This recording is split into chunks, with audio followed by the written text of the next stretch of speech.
శ్రీకృష్ణాష్టకం ప్రతిరోజు ప్రాతకాలంలో పఠిస్తే కోటి జన్మలలో చేసిన పాపం కూడా త్రుటిలో నశిస్తుంది.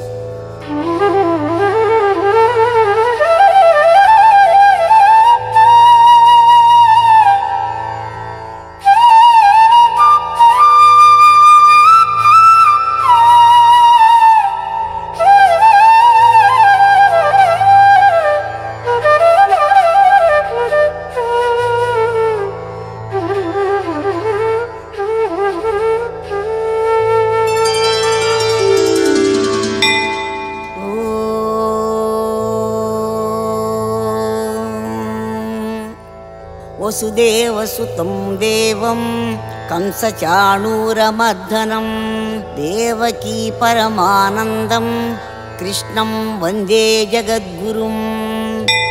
అతసీ పుష్పసంకాశం హారనూపురశోభితం రత్నకంకణకేయూరం కృష్ణం వందే జగద్గురుం.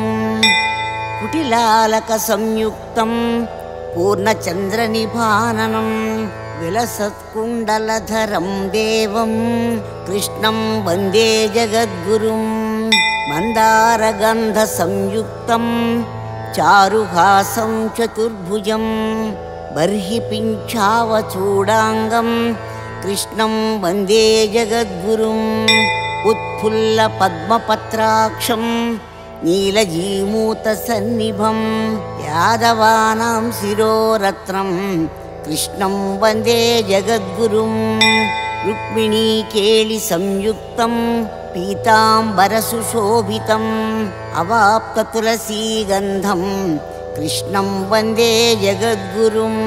గోపికానాం కుచద్వంద్వం కుంకుమాంకితవక్షసం శ్రీనికేతం మహేశ్వాసం కృష్ణం వందే జగద్గురుం.